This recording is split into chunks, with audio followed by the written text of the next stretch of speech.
వర్గీకృత దత్తాంశం యొక్క సగటు రెండవ భాగం.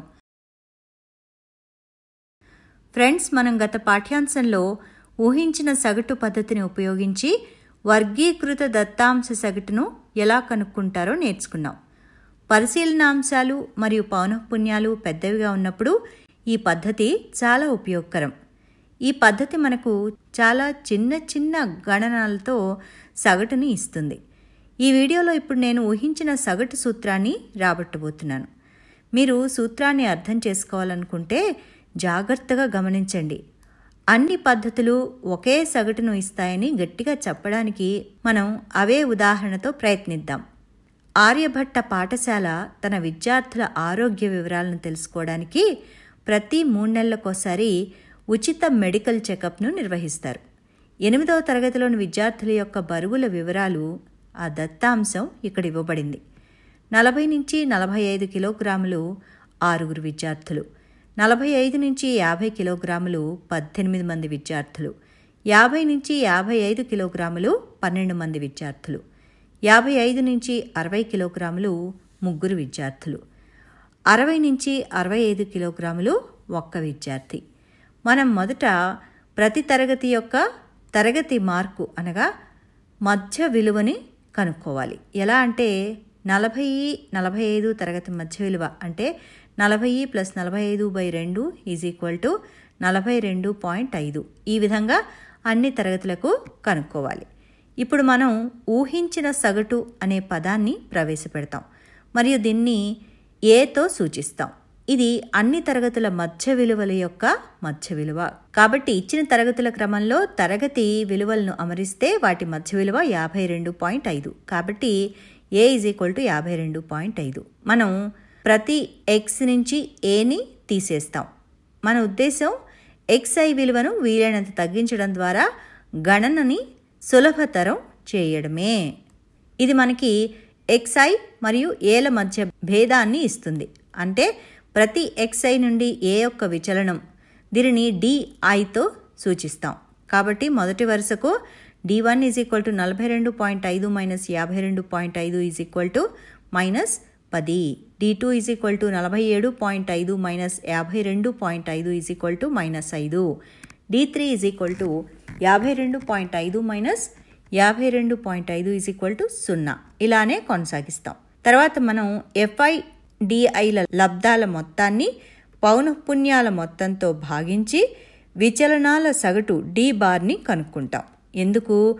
అన్ని DIల విలువలు చిన్న విలువలు కాబట్టి D⁻ కనుక్కోవడం చాలా తేలిక. కాబట్టి D⁻ అన్ని FI/DIల మొత్తము బై పౌనఃపున్యం అంటే FIల మొత్తము. ఇప్పుడు ప్రతి విచలనం DI = xi - A. ఈ విలువని పై సమీకరణంలో రాస్తే D⁻ FI of xi - A లబ్ధం by పౌనఃపున్యాల మొత్తం. కానీ మనం కనుక్కోవాల్సిన సగటు x⁻ను ఈ D⁻ మనకి ఇస్తుంది. మనం కనుక్కుందాం. సిగ్మా గుర్తుని మనం విస్తరిద్దాం. సిగ్మా అంటే మొత్తం. కాబట్టి D⁻ F1 of x1 - A + F2 of x2 - A and so on by F1 + F2 and so on. ఇప్పుడు లవంలో ఉన్న బ్రాకెట్లని విస్తరిద్దాం.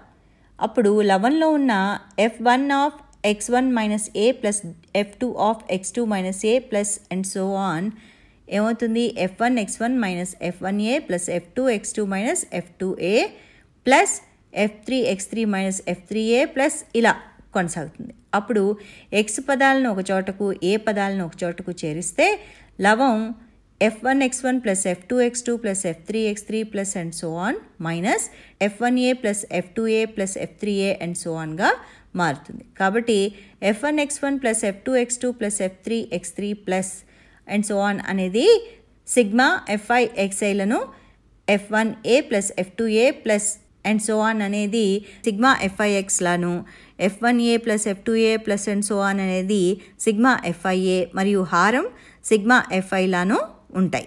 అంటే D⁻ FIXIల మొత్తము బై FIల మొత్తం మైనస్ FIAల మొత్తము బై FIల మొత్తం అవుతుంది. ఎడమ పదం మనం కనుక్కోవాల్సిన సగటు x⁻. మరియు కుడి పదం F1A plus F2A plus F3A plus and so on by FIల మొత్తం. కాబట్టి అన్ని FIAల మొత్తాన్ని మనం FIల మొత్తానికి A రెట్లుగా రాయొచ్చు. కాబట్టి ఇక్కడ లవంలోని సిగ్మా FI మరియు హారంలోని సిగ్మా FI కొట్టివేయబడతాయి.